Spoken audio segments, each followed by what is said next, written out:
बंदी छोड़ सतगुरु रामपाल जी परमेश्वर जी की जय हो। सत्साई भाई और बहनों, दया परमपिता परमेश्वर सतगुरु रामपाल जी भगवान की, जिनके शुभ आशीर्वाद से, जिनकी विशेष रजा से जब जब भूल पड़े पुस्तक के ऊपर हमारे 3 वीडियो कंप्लीट हो चुके हैं। पिछले 3 पार्ट आप जी इस वीडियो के ऊपर टाइटल में जाके लिंक ओपन करके देख सकते हैं, और उन वीडियो को देखे बिना आपको आगे की वीडियो समझ में नहीं आएंगे।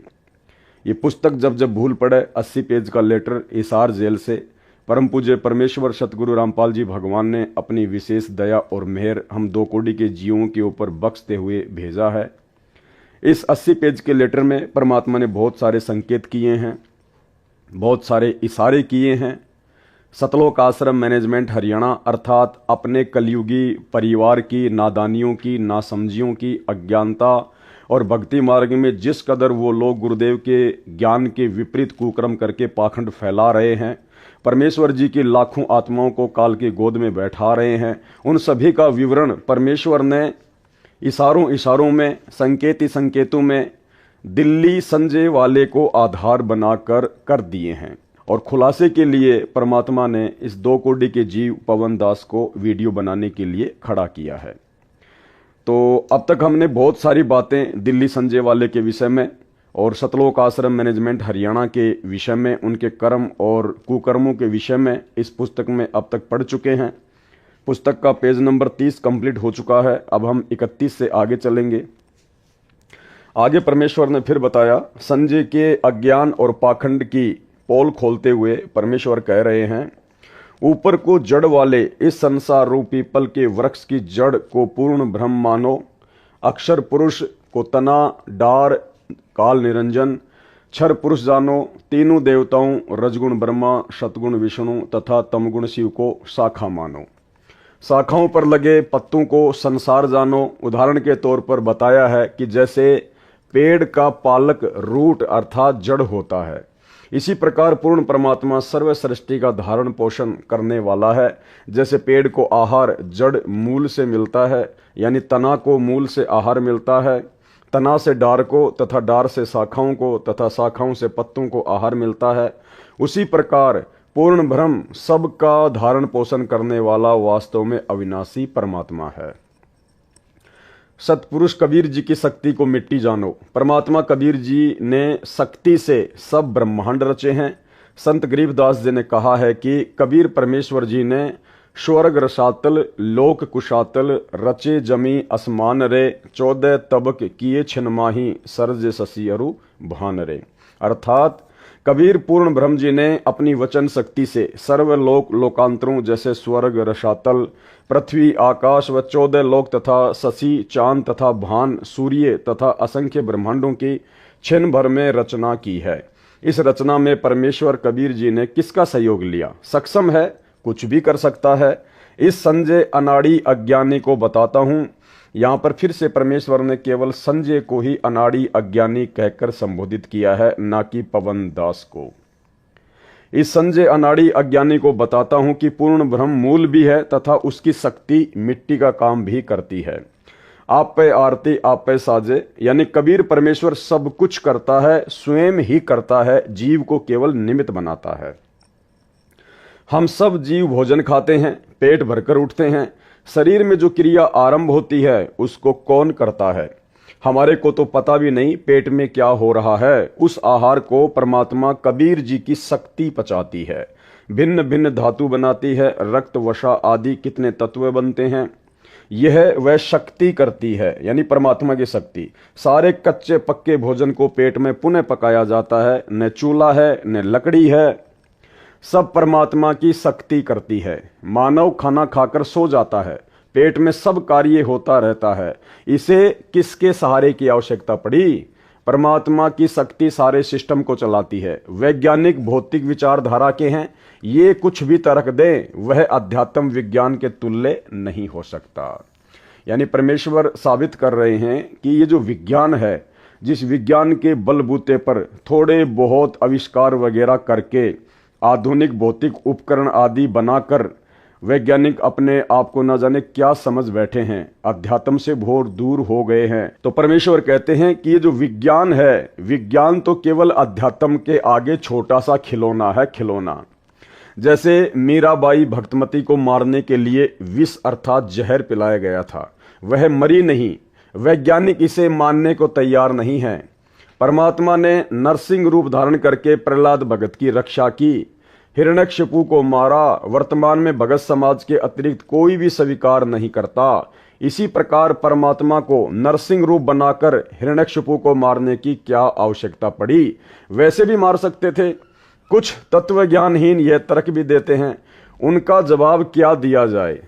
परमेश्वर कहते हैं कि कुछ नास्तिक टाइप के जो व्यक्ति होते हैं वो आपसे ये भी सवाल कर सकते हैं कि भाई परमात्मा तो सब कुछ कर सकता है ना, उसको तो किसी चीज की आवश्यकता पड़ती नहीं है, तो हिरण्यकशिपु को मारने के लिए, भगत प्रहलाद को बचाने के लिए परमात्मा ने नरसिंह रूप क्यों धारण किया? तो भाई और बहनों, इसके बहुत सारे रीजन हैं। परमात्मा के ज्ञान आधार से जब हम विचार करेंगे तो एक आधे रीजन दास आपको बता देता है। एक तो परमपिता परमेश्वर कबीर साहिब जी ने, जो वर्तमान में धरती पर सतगुरु रामपाल जी के रूप में स्वयं ही प्रकट है, साक्षात विद्यमान है।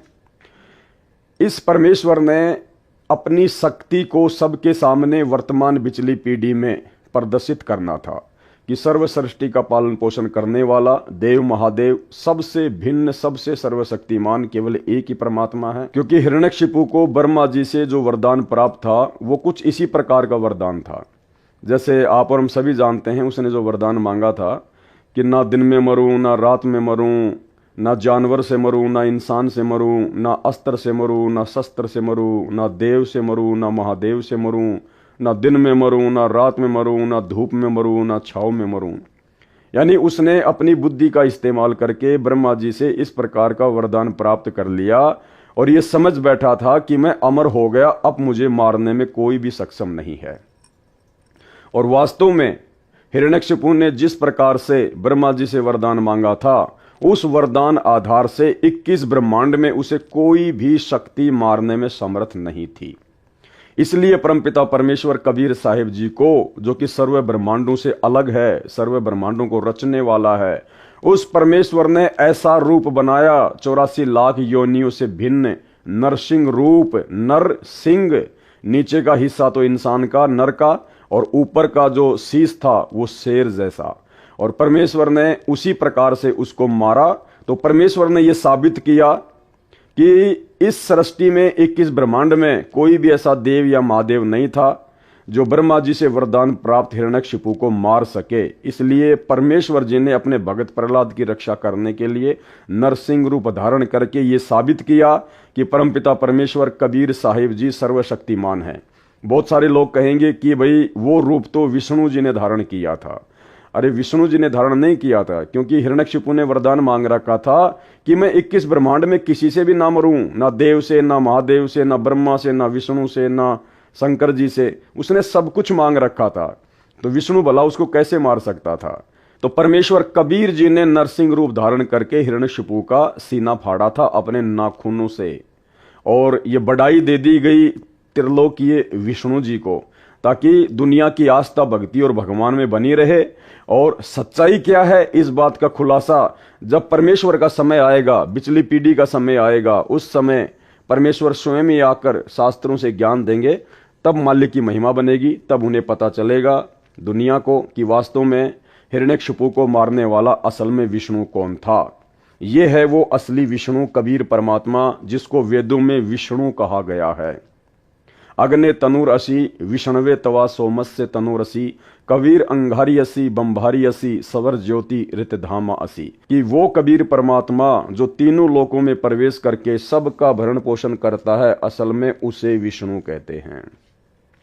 तो बहुत सारे रीजन थे, उनका जवाब क्या दिया जाए? उनको चाहिए कि पहले पूर्ण अध्यात्म ज्ञान जो दास रामपाल दास बता रहा है समझें, फिर इस तरह के प्रश्न मन में उठेंगे ही नहीं। जैसे संजय दिल्ली तत्व ज्ञानहीन के मन में खुरापात भरा है, इसे संपूर्ण ज्ञान होता तो इस प्रकार के कुतर्क नहीं करता कि पेड़ की जड़ पूर्ण ब्रह्म नहीं हो सकता। इसको समझ होती तो बोलता ही नहीं, क्योंकि एक उदाहरण दिया है। जब संजय दिल्ली वाले ने भक्तों को भ्रमित करने के लिए ये शब्द कहे कि भाई गुरुजी तो पेड़ की जड़ को पूर्ण ब्रह्म परमात्मा कबीर जी बताते हैं, जबकि ये सही नहीं है संजय के अनुसार, क्योंकि संजय ने फिर इसका कुतर्क दिया अपनी बात को ऊपर रखने के लिए कि पूर्ण ब्रह्म को तो किसी चीज की आवश्यकता नहीं होती है, लेकिन जड़ को तो मिट्टी और पानी की आवश्यकता होती है आगे बढ़ने के लिए। तो गुरुदेव भगवान क्या कह रहे हैं कि ये तो खाली एक उदाहरण है, ना तो वो जड़ परमात्मा है और ना वो पेड़ परमात्मा है, ना वो मूल परमात्मा है। वो तो केवल हम नादान जीवों को भक्ति मार्ग समझाने के लिए गुरुदेव कह रहे हैं, क्योंकि एक उदाहरण दिया है। तो ठीक इसी प्रकार भगत भाई बहनों, संजय की तरह वर्तमान में सतलोक आश्रम मैनेजमेंट हरियाणा से जुड़ी हुई लाखों की संगत जिस प्रकार से इस डाडी मूछ वाली कबीर जी की फोटो को ही भगवान मान चुकी है, परमात्मा मान चुकी है, इसके आगे दंडवत करती है, ज्योति जलाती है, जून के महीने में इसे भगवान मानकर इसे भोग लगाती है, कबीर प्रकट दिवस मनाती है। जबकि इस फोटो को तो असल में सन 1994 में जब असली कबीर सतगुरु रामपाल जी ने भक्ति मार्ग की शुरुआत की तो केवल एक उदाहरण के रूप में पेश किया था, क्योंकि उस समय कोई भी आत्मा संत रामपाल जी को डायरेक्ट कबीर जी मानने को तैयार नहीं थी। अगर गुरु जी कहते कि मैं कबीर हूं तो कोई भी उनके अध्यात्म को स्वीकार नहीं करता। इसलिए भक्ति मार्ग को शुरू करने के लिए सतगुरु रामपाल जी परमेश्वर जी ने कबीर जी के नाम के साथ साथ में इस फोटो का सहारा लिया एक उदाहरण के रूप में, जबकि असल में ये कबीर नहीं है और ना ही कबीर ऐसा था जैसी ये फोटो है, क्योंकि ये तो हाथ से बनाया हुआ चित्र है। 650 साल पहले कोई भी कैमरा या कोई भी मोबाइल नहीं था ताकि उस परमात्मा की फोटो खींची जा सके। तो गुरुदेव कह रहे हैं इसको समझ होती तो बोलता ही नहीं, क्योंकि एक उदाहरण दिया है। ठीक इसी प्रकार यदि लाखों की संगत को, सतलोक आश्रम मैनेजमेंट हरियाणा से जुड़ी हुई लाखों की संगत को यदि समझ होती तो संगत इस कागज की नकली फोटो को, दाढ़ी मूछ वाली कबीर जी की समझे जाने वाली फोटो को परमात्मा मानती ही नहीं, भगवान मानती ही नहीं, और ना ही जून के महीने में भगवान मान के इसका प्रकट दिवस मनाती, ना ही अपने घरों पर और आश्रमों में बड़े बड़े इसके पोस्टर लगाती। जबकि असली कबीर तो ऊपर बैठा है सतगुरु रामपाल जी भगवान के रूप में। इसको समझ होती तो बोलता ही नहीं, क्योंकि एक उदाहरण दिया है समझाने के लिए। यह परमात्मा कबीर जी ने दिया है। यह पापी परमात्मा के ज्ञान में भी अपने अज्ञान से दोष देखता है। इससे स्पष्ट है कि यह महाअज्ञानी है, महिमा का भूखा है, बोले भक्तों का दुश्मन है। कौन? संजय दिल्ली वाला, ना कि पवन दास। अभी तक आप 3 पार्ट देख चुके हैं, चौथा पार्ट अभी आप देख रहे हैं। और जितनी बार भी गुरुदेव भगवान ने संजय दिल्ली वाले का जिक्र किया है उसके साथ में मुझ पवन दास का मात्र 1 या 2 बार हल्का फुल्का नाम लिया है, केवल सतलोक आश्रम मैनेजमेंट हरियाणा को खुश करने के लिए। जादूगर को देखा है कि मिट्टी हाथ की मुट्ठी में लेता है, खोलता है तो 500 रुपए का नोट मिलता है। यह आध्यात्मिक शक्ति से होता है जो उसने परमात्मा की भक्ति करके जादू विद्या प्राप्त की होती है। उसने नोट बनाने में किसी मशीन का सहारा नहीं लिया। वैसे नोट बनाने के लिए कागज, प्रिंटिंग मशीन, बिजली आदि अनेकों वस्तुओं का सहारा लेना पड़ता है। परमात्मा भी एक भगलीगर यानी जादूगर है। नकली जादूगर का जादू कुछ समय ही टिक पाता है। परमेश्वर कबीर जी का असली जादू है, इसका जादू असंख्य युगों तक टिका रहता है। यानी असली जादूगर यदि कोई सृष्टि में है तो वो भी सतगुरु रामपाल जी परमेश्वर है। यही रियल कबीर भगवान सबसे बड़ा जादूगर है। जब कबीर परमेश्वर जी ने राजा वीर सिंह तथा उसकी मंडली को भूख प्यास से मरते देखा, जो कथा हमने कई बार गुरुदेव के मुख कमल से सुनी हुई है, जब कबीर परमेश्वर जी ने राजा वीर सिंह तथा उसकी मंडली को भूख प्यास से मरते देखा, तब पर्वत के ऊपर स्वच्छ जल का सरोवर क्षण में रचा तथा फलदार पेड़ व मेवा की लताएं क्षण में लगा दी। जो फलों से उस समय लदपद हो गए, सबने खाए, घर भी ले गए। उस समय किसका सहारा लिया? जो भगत परमात्मा की क्रिया में दोष देखता है वह मूर्ख व्यक्ति है। एक ने कहा कि परमात्मा सुई के नाके में से हाथी कैसे निकाल सकता है? झूठ है। दूसरा भगत कहता है कि परमात्मा सारी पृथ्वी को सुई के नाके में से निकाल दे, हाथी की तो बात ही क्या है। संजय साकट पहले भगत का साथी है जो कहता है कि सुई के नाके से हाथी परमात्मा नहीं निकाल सकता। गीता अध्याय 15 के श्लोक 16 से भी सिद्ध किया है कि अक्षर पुरुष तथा क्षर पुरुष दोनों नाशवान है। इन दोनों के लोक तथा उन लोकों में रहने वाले सब व्यक्ति तथा अन्य पशु पक्षी आदि आदि भी नाशवान है, केवल आत्मा सबकी अविनाशी है। यह गीता अध्याय 15 श्लोक 16 का सरलार्थ है। गीता अध्याय 15 श्लोक 17 का सरलार्थ इस प्रकार है। उत्तम पुरुष, पुरुषोत्तम यानी सर्वश्रेष्ठ प्रभु तो उपरोक्त दोनों पुरुषों अर्थात प्रभुओं से अन्य ही है, जिसे परमात्मा कहा जाता है, जो तीनों लोकों में प्रवेश करके सबका धारण पोषण करता है। वह वास्तव में अविनाशी परमेश्वर है। तत्व ज्ञान यानी मूल ज्ञान, गुप्त ज्ञान में उसका नाम लिखा है। वह नाम कबीर साहेब, कबीर देव है, जो सतयुग में सुकृत नाम से प्रकट हुआ, त्रेता युग में ऋषि मुनिंदर के नाम से प्रकट हुआ था, द्वापर युग में करुणामय संत के नाम से प्रकट हुआ था तथा कलयुग में कबीर नाम से प्रकट हुआ था। कबीर सतयुग में सतसुकृत कह टेरा, त्रेता नाम मुनिंदर मेरा, द्वापर में करुणा में कहाया, कलयुग नाम कबीर धराया। संजय दिल्ली कहता है कि कबीर साहिब अलग हैं और कबीर देव अलग हैं। यह है इसका मूल ज्ञान, भूल ज्ञान, गुप्त ज्ञान जो गलत है। यानी संजय दिल्ली वाला कहता है कि कबीर साहिब अलग हैं और कबीर देव अलग हैं। इसको तत्व ज्ञान ही नहीं है, इसलिए वो अबाई बकता है। जो पाती पंच का अर्थ पांच ज्योति कर सकता है, उसे कबीर साहिब व कबीर देव को भिन्न भिन्न करते क्या शर्म लगेगी। ये बेशरम, ढीठ, अज्ञानी है। ये शब्द परमात्मा किसके लिए यूज कर रहे हैं? संजय दिल्ली वाले के लिए। बेशरम, ढीठ, अज्ञानी, ना कि पवन दास के लिए। जो अर्थों के अनर्थ करके बोले भक्तों को भ्रमित करके अपना स्वार्थ सिद्ध कर रहा है, आप भी नरक में जाएगा। वे भ्रमित भगत जो इस मूर्ख को तत्वदर्शी संत मानकर इसकी जय जय बुलाते हैं, इसके ऊपर चंवर करते हैं, वे भी इसके साथ नरक में जाएंगे। यह गुप्त भेद दास रामपाल दास ने खोला है। यह तत्व ज्ञान है। इससे भिन्न जो तत्व ज्ञान कहकर जनता को भ्रमित करेगा, वह परमात्मा का दोषी व झूठा व्यक्ति है। उसका बताया तत्व ज्ञान नहीं, अज्ञान है। संजय दिल्ली अपने आश्रम में दिन रात वाणी चलाता है। अब देखना भाई और बहनों, इस पुस्तक में बीच बीच में परमात्मा ने हमारे विश्वास को बढ़ाने के लिए, अध्यात्म से हमें भली भांति परिचित करने के लिए बहुत सारे संकेत किए हैं। और उन संकेतों में अब एक संकेत ये है, संजय दिल्ली अपने आश्रम में दिन रात वाणी चलाता है, यानी वो सत्संग चलाता है दिन रात। ये सब पाखंड बोले भक्तों को लुभाने, मूर्ख बनाने के लिए करता है। कहता है कि यदि मैं काल का दूत होता तो क्या गुरुजी के सत्संग की वाणी दिन रात चलाता? इसका उत्तर पहले बता दिया है कि यह काल का दूत है। कौन? संजय। वाणी मेरे सत्संग की इसलिए चलाता है कि मेरी आवाज सुनकर भगत खींचे चले आए और उनको अपने अज्ञान से कुतर्क देकर भ्रमित करके अपने काल वाले ग्रुप में मिला लूं। यह अमर वाणी का अपमान है। कैसे? यानी सतगुरु रामपाल जी भगवान के सत्संगों को दिन रात चलाते रहना। गुरुदेव क्या कह रहे हैं कि यह अमर वाणी का अपमान है। यदि कोई मोबाइल में आरती या अन्य प्रतिदिन सुबह दोपहर करने वाले पाठ को चलाकर स्वयं अन्य कार्य करे, मोबाइल चल रहे स्थान से बाहर भीतर आता जाता रहे और वाणी पर ध्यान नहीं रखे और कहे कि आरती कर ली, तो व्यर्थ है।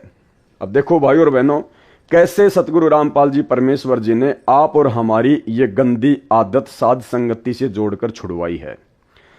मोबाइल या ऑडियो वीडियो में आरती चलाकर आरती सुनना, अपना काम भी करते रहना, इधर उधर आते जाते भी रहना और आरती भी चल रही है।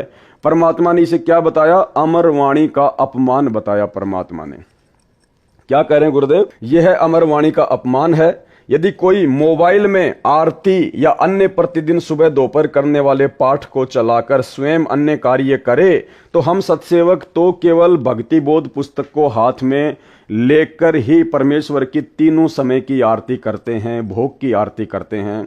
हमने गुरुदेव भगवान की ऑडियो वीडियो या मोबाइल में कैसेट वगैरह चलाकर, पेन ड्राइव वगैरह चलाकर आरती करना लगभग काफ़ी समय से छोड़ दिया है। उनके विधि विधान अनुसार केवल भक्ति बोध पुस्तक हाथ में लेकर ही करते हैं। और जिन पुण्यात्माओं को पढ़ना लिखना नहीं आता है, जो ज़्यादा बुजुर्ग हैं या नेत्रहीन हैं, तो उनके लिए मोबाइल से आरती करने में कोई दोष नहीं है। तो मोबाइल से आरती, गुरुदेव की आवाज में ऑडियो वीडियो से आरती वर्तमान में कौन करता है?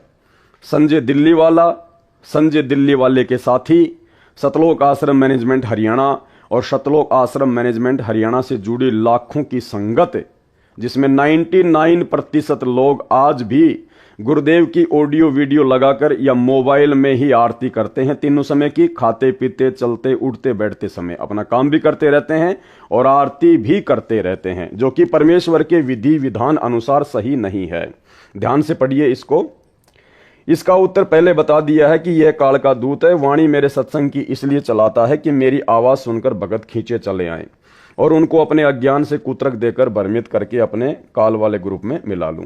यह अमर वाणी का अपमान है। यदि कोई मोबाइल में आरती या अन्य प्रतिदिन सुबह दोपहर करने वाले पाठ को चलाकर स्वयं अन्य कार्य करे, मोबाइल चल रहे स्थान से बाहर भीतर आता जाता रहे और वाणी पर ध्यान नहीं रखे और कहे कि आरती कर ली, तो व्यर्थ है। यानी सतगुरु रामपाल जी परमेश्वर जी ने संजय दिल्ली वाले को आधार बनाकर सतलोक आश्रम मैनेजमेंट हरियाणा से जुड़ी हुई 99% संगत के द्वारा जो मोबाइल से आरती की जाती है, खाते पीते चलते बैठते, परमेश्वर ने उसको रिजेक्ट कर दिया और हम सत्सेवकों का परमात्मा ने समर्थन किया है, क्योंकि हम भक्ति बोध पुस्तक को हाथ में लेकर ही आरती करते हैं। अर्थात साध संगतियों पर सतगुरु रामपाल जी परमेश्वर जी की विशेष रजा, विशेष मेहर है कि हम परमेश्वर के अकॉर्डिंग ही सारी भक्ति क्रियाएं कर रहे हैं। वाणी बोली जा रही है, उस पर ध्यान रखने से लाभ होगा। वाणी बोली जा रही है, उस पर ध्यान रखने से लाभ होगा। जैसे दास के आदेश से भारतवर्ष में लगभग 500 नामदान केंद्र खोल रखे हैं, सब में एक एक अखंड ज्योति जलती रहती है। अब ये गुरुदेव के आदेश से हैं या नहीं हैं, इस बात का खुलासा हम पिछले 3 एपिसोडों में कर चुके हैं। आप जब पिछले 3 एपिसोड देखेंगे तो आपको पता चलेगा कि सतगुरु रामपाल जी भगवान ने नामदान सेंटर खोलने का आदेश दिया है या फिर काल प्रेरणा से उनके कलयुगी परिवार के द्वारा धर्म को धंधा बनाने के लिए काल प्रेरणा से उनसे प्रार्थना करके जबरन आदेश लिया गया है। जैसे दास के आदेश से भारतवर्ष में लगभग 500 नामदान केंद्र खोल रखे हैं, सब में एक एक अखंड ज्योति जलती रहती है। सब में भगत सुबह दोपहर तथा शाम को स्पीकर या मोबाइल में या मौखिक तीनों समय से पाठ करते हैं। कुछ समय सत्संग भी चलाते हैं। साधना चैनल पर जो शाम को 7:30 से 8:30 बजे तक सत्संग चलता है, उसे सुनते हैं। ये वाणी का लाभ उन्हें मिलता है। यानी पहले तो परमात्मा ने मोबाइल के द्वारा आरती करने की विधि को गलत साबित कर दिया और फिर सतलोक आश्रम मैनेजमेंट हरियाणा और उन नामदान सेंटरों पर जिस प्रकार से मोबाइल से आरतियां होती हैं उसका भी जिक्र कर दिया। यानी सतगुरु रामपाल जी भगवान ने मोबाइल से आरती करने की जो विधि है, जिस विधि से आज पूरा सतलोक आश्रम मैनेजमेंट हरियाणा आरती करता है, उसको गुरुदेव ने रिजेक्ट कर दिया ऊपर ये बातें बोलकर। क्योंकि देखो, ये 80 पेज का लेटर है, सतगुरु रामपाल जी भगवान ने हिसार जेल से भेजा है। साफ साफ शब्दों में सतगुरु रामपाल जी परमेश्वर सतलोक आश्रम मैनेजमेंट हरियाणा के अज्ञान और पाखंड को इस पुस्तक में नहीं लिखेंगे। अगर लिख देंगे तो ये पुस्तक आप और हमारे तक आती ही नहीं, क्योंकि ये उनके माध्यम से ही आई है। इसलिए परमात्मा ने जगह जगह संकेत कर दिए हैं कि क्या सही है और क्या गलत है।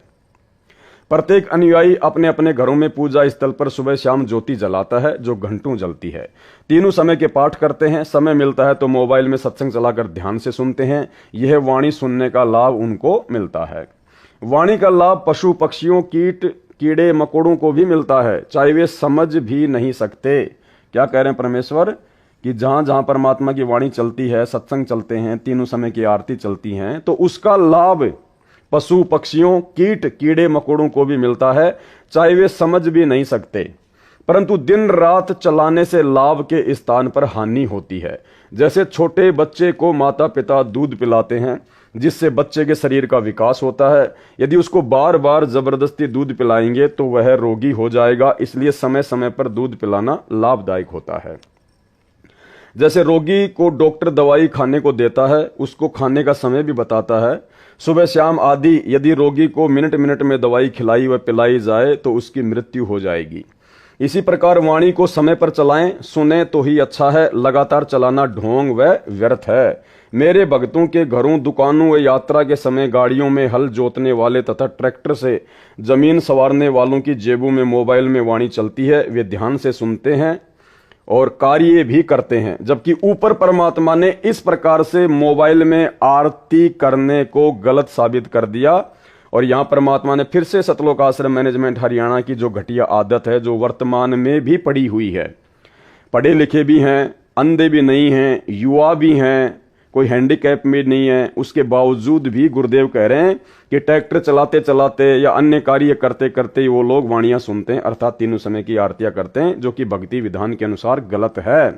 क्योंकि ऊपर परमात्मा ने स्पष्ट कर दिया कि सही विधि क्या है। यह अमर वाणी का अपमान है। यदि कोई मोबाइल में आरती या अन्य प्रतिदिन सुबह दोपहर करने वाले पाठ को चलाकर स्वयं अन्य कार्य करे, मोबाइल चल रहे स्थान से बाहर भीतर आता जाता रहे और वाणी पर ध्यान नहीं रखे और कहे कि आरती कर ली, तो व्यर्थ है। और जब तक आप जी मोबाइल से आरती करोगे तब तक आपका ध्यान वाणियों पर जा ही नहीं सकता, आपकी बुद्धि परमात्मा खोलेंगे ही नहीं। तो परमेश्वर ने बिल्कुल स्पष्ट तौर पर संकेत कर दिया कि संजय गुरुद्रोही दिल्ली वाले के आश्रम में और सतलोक आश्रमों में और सतलोक आश्रमों से जुड़े हुए भक्तों के घरों में जो मोबाइल से आरती की जाती है, वो विधि भक्ति अनुसार सही नहीं है, उनको पूर्ण लाभ नहीं मिलेगा। परंतु लगातार नहीं, कुछ समय सुनकर मोबाइल को बंद कर देते हैं। कोई भी कथा या बातें करते हैं, वे कुछ समय सुने तो उसका असर ठीक होता है। ये ढोंगे कहे कि हम वाणी सुनते भी हैं, कार्य भी करते हैं। दास यह कहेगा कि आप रात्रि में सो जाते हो, तब कैसे सुनते हो। अब यहां पे एक छोटी सी शंका आप भगत भाई बहनों को हो सकती है कि परमात्मा ने हम सत्सेवकों के ऊपर विशेष दया करके जो अखंड पाठ की वाणियां 50 घंटे की सतगुरु रामपाल जी भगवान के मुख कमल से मेमोरी कार्ड में भर के जो सत्सेवकों के घरों पर कोरियर के द्वारा पहुंचाई गई हैं, हम तो 24 घंटे उन वाणियों को चलाते हैं, तो कहीं हमारे को नुकसान तो नहीं हो जाएगा। नहीं भाई बहनों, बिल्कुल भी नुकसान नहीं है। वो परमेश्वर जी की अमर वाणी है और हम कोई 24 घंटे वाणी को चला के उसके पास में नहीं बैठते हैं। जब भी हमें समय मिलता है, घंटा, आधी घंटा, 10 मिनट, 20 मिनट, हम परमात्मा की वाणी को सुनते हैं। जब हम परमपिता परमेश्वर जी की चरण सेवा में जाते हैं, उस समय आधा घंटा, 10 मिनट, 20 मिनट बैठकर हम परमेश्वर की वाणी को सुनते हैं।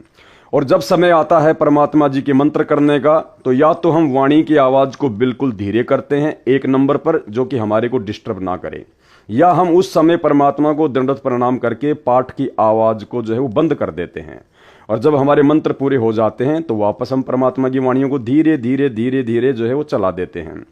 जब समय आता है परमात्मा की तीनों समय की आरती का, उस समय हम परमात्मा की पाठ प्रकाश की वाणियों को जो है वो बंद कर देते हैं। जब समय आता है परमात्मा जी के सत्संग सुनने का, उस समय हम पाठ की वाणियों को जो है वो बंद कर देते हैं या बिल्कुल धीरे धीरे कर देते हैं। क्योंकि ये परमात्मा की अमर वाणियां हैं। ये वाणियां सूक्ष्म रूप में सभी के ऊपर असर करती हैं, कीड़े मकोड़े, पशु पक्षी, कीट पतंग, सबके ऊपर। तो हम सत्सेवक कोई 24 घंटे वाणी चलाकर वाणी के पास में नहीं बैठते हैं। नहीं, हम अपना काम भी करते हैं, घर से बाहर भी जाते हैं। धीरे धीरे परमात्मा की अखंड पाठ की वाणियां चलती रहती हैं, क्योंकि शब्द अखंड होता है और परमपिता परमेश्वर सदगुरु रामपाल जी भगवान असली कबीर जी के मुख कमल से उच्चारित है। तो वाणियां ब्रह्मांड में जाती रहती हैं, वाणियां अपना काम जो है करती रहती हैं। बाकी जब भी हमने सत्संग सुनने होते हैं, मंत्र करने होते हैं, आरती करनी होती है, उस समय हम पाठ की वाणियों को जो है बंद कर देते हैं या बिल्कुल धीरे कर देते हैं, ताकि हमारे को बिल्कुल भी डिस्टर्ब ना हो। और जब हमारा वाणियां सुनने का जी करता है, मन करता है, खाना बना रहे हैं, फ्री हैं, परमात्मा के स्पीकर को अपने पास में रख लेते हैं, 10 मिनट 20 मिनट जब तक खाना बना रहे हैं परमात्मा की वाणियां सुनते हैं। जब परमात्मा की हम चरण सेवा करते हैं, उस समय मालिक की वाणियां हम सुनते हैं। तो हम लोग इस प्रकार से करते हैं, हम वाणियां दिन रात चला के उनके पास में नहीं बैठते हैं। और ये परमेश्वर की अखंड वाणियां हैं, ये सूक्ष्म रूप में पेड़ पौधे सबके ऊपर असर करती हैं। तो परमात्मा कह रहे हैं, दास ये कहेगा कि रात्रि में जब सो जाते हो तब कैसे सुनते हो। ये तो संजय दिल्ली वाले के लिए है, लेकिन परमेश्वर का विधान है कि परमेश्वर की वाणियां सूक्ष्म रूप में सब पर असर करती हैं। रात्रि में भी वाणियां जीव पे, आत्मा पे असर करती हैं। जिस प्रकार परमेश्वर ने बताया, नित्य नियम में शुरुआत में लिखा हुआ है कि जब किसी व्यक्ति को किसी सांप ने काट लिया होता है, वो व्यक्ति तो मूर्छित हो जाता है, बेहोश हो जाता है। और जो गारुड़ मंत्र जो पढ़ने वाला व्यक्ति होता है, सपेरा, सर्प के जहर को उतारने वाला, वो व्यक्ति गारुड़ मंत्र बोलता है, जबकि वो व्यक्ति तो बेहोश पड़ा है, वो एक प्रकार से सो रहा है, उसको तो वाणी सुनाई नहीं दे रही कि वो क्या मंत्र बोल रहा है। लेकिन फिर भी गारुड़ जो मंत्र बोलता है, उस मंत्र का असर उस आत्मा पे होता है और सर्प काटा हुआ व्यक्ति वापस होश में आ जाता है। तो ये तो परमपिता परमेश्वर जी की अखंड वाणियां हैं, अमर वाणियां हैं। ये हम सो जाएंगे तो भी हमारे आत्मा के मैल को ये काटेगी, हम सचेत रहेंगे तो भी हमारी आत्मा के मैल को जो है ये काटेंगी। हठ योग करता है कौन? संजय दिल्ली वाला, पवन दास का नाम नहीं है। इस ढोंगे ने आश्रम में एक अलग कक्ष बना रखा है, कक्ष यानी कमरा। उसमें भक्तों को विशेष योग आसन की मुद्रा में बैठाकर स्मरण करने को कहता है। यानी गुरुदेव कह रहे हैं, जैसा कि गुरुदेव को सतलोक आश्रम मैनेजमेंट हरियाणा वालों ने जेल में जाके बताया, उसी आधार से परमात्मा लिख रहे हैं कि संजय दिल्ली वाले ने एक विशेष कमरा बना रखा है और उस कमरे में विशेष योग आसन लगाकर, क्या लिखा परमात्मा ने? विशेष योग आसन की मुद्रा में भक्तों से मंत्रों का जाप करवाता है और स्वयं भी उसी प्रकार उसमें बैठकर स्मरण करता है। वाणी फिर भी चलती रहती है, स्मरण क्या खाक करता है? परमात्मा कहते हैं सत्संग भी चलता रहता है और मंत्र भी जाप करते हैं, तो क्या खाक मंत्रों पे ध्यान जाएगा? न स्मरण का लाभ, क्योंकि इसका नामखंड है। जिनको ये मूर्ख बनाकर अपने जाल में फंसाए हुए हैं, उन भक्तों को भी स्मरण का कोई लाभ नहीं मिलेगा, क्योंकि उन्होंने गुरु तजकर आन को अन्य को भजा है, यानी गुरु जी के बताए सहज स्मरण को छोड़कर हठ योग को अपनाया है। तथा ज्योति के लिए रुपए दिए हैं या वैसे दान में रुपए दिए हैं, वह भी संजय दिल्ली के आदेश से, इस कारण उनका नाम खंड है। अब सुमरण करके दान देकर भी जीवन नष्ट होगा, क्योंकि भक्ति मार्ग में बहुत सावधानी रखनी पड़ती है ताकि नाम खंड न हो जाए। काल ज्योति निरंजन का पहला काम है हमारे अनुयायी का नाम खंड करवाना, फिर वह काल का हो जाता है। परमेश्वर से कोई लाभ उसे नहीं मिलता। परमेश्वर कबीर जी ने गरीबदास जी महाराज जी को बताया है कि अनंत कोटि बाजी जहां रचे सकल ब्रह्मांड, गरीबदास मैं क्या करूं काल करे जीव खंड।